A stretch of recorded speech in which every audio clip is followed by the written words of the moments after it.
whenever even a small incident of ragging takes place. Many of the laws of the land in the Indian Penal Code are directly attracted. You know, unauthorized trespass, physical assault, causing grievous injury, attempt to homicide. Now, all these are there. Extortion, vilification, insulting someone, defamation. Now, many kinds of crimes are actually involved in this. And therefore, once we sensitize society, we have to sensitize our machinery. Police starts taking it seriously, which they are doing. I'm very happy to report that wherever the helpline has referred matters to the station house officers or districts, they've been very forthcoming.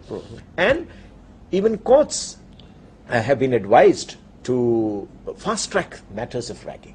Sir, I was just wondering that the education now is international phenomena, and maybe that in other countries and universities elsewhere on the land, these kind of things should be there if it is necessary to be with the students. But I find that in other part of the world, before these regulations, the menace was not that serious and significant. There was a little fun around and all that. What is that in India, that it reached to a level where the regulations and law was to be brought in?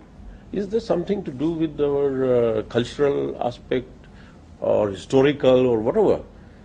Because on our land, it was, when compared with other, it was significantly very high. Of course, as you have told, and we agree, that it is declining. It is the first year of implementation of regulation, a lot of improvement has seen it. But when we compare with others, can we take some or adopt or adapt something from outside? Well, I don't think I'm in a position to, without undertaking a sociological study of the whole thing, conclude that the socio-cultural traditions and reasons are somehow more predominant in resulting in this. And I also don't think that there is a case that there is no ragging in other parts of the world. In fact, the history of ragging tells us that it started from the British public school system in boarding schools and in among armed forces and the soldiers. But it was basically done as some kind of a light-hearted joke being played. You tease your someone who comes new, play a little prank, but then everyone shakes hands and they forget, forgive and forget, and then you become. This was some kind of an initiation into acceptance into a community, but somewhere down the line, this element of bonhomie, the element of it being an act by some pranksters, gave way to some very serious violation of human right to dignity.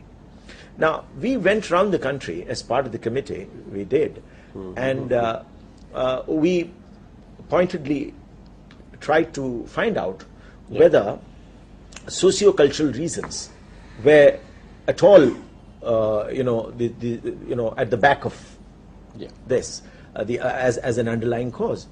And we found that irrespective of institutions, irrespective of the socio-cultural background of students, urban divide? Yes, people from the rural students felt nothing in ragging their rural freshers.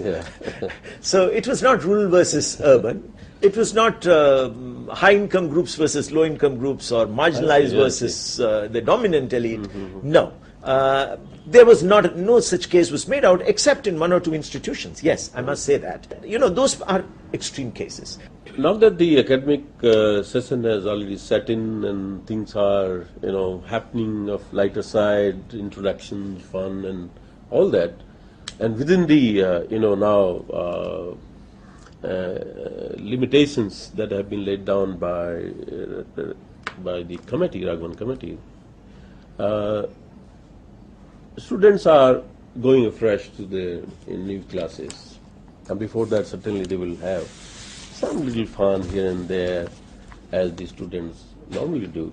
What would be your message to them, that to channelize their energy, or to have some kind of a, line drawn between the fun and the ultimate that happen, and so on? We'd like to have your views. Thanks. You see, what has happened is excessive fun has now led to a situation of zero tolerance for ragging. Yep. There can be no ragging even for fun. Okay. No familiarization sessions where you tease, you torment juniors. Because this starts from there only. Yes. Yeah. We have said that any interaction will have to be within the presence of teachers and, now some institutions have followed, there are some very good examples. IIT Kanpur, for instance, follows a pattern where there are student mentors from among super seniors who then oversee that the seniors don't indulge in ragging vis-a-vis the freshers.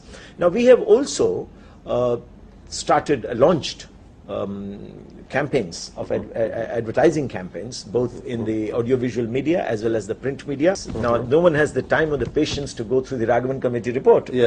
But they can certainly, in easy terms, understand that any act resulting in mental abuse, physical abuse, sexual abuse, verbal abuse, indecent behavior, criminal intimidation, wrongful restraint, undermining human dignity, financial exploitation, extortion, use of force, is each of the above, but what I mentioned is a criminal offense. A student indulging in ragging can be expelled from the institution, banned from the mess or hostel, denied scholarships, debarred from examinations, denied admission to any institution, prosecuted for criminal action, and prosecuted by police on the basis of the FIR filed by the institution. And in case of ragging, students are advised to make use of the toll-free anti-ragging helpline 1800-180-5522 or simply 15522. And I would also appeal to educational institutions not to go on the defensive and deny, that there is no ragging. Because a denial, when it leads to further inquiry and once it is established that ragging had indeed taken place, can attract severe action on the institution. Thank you.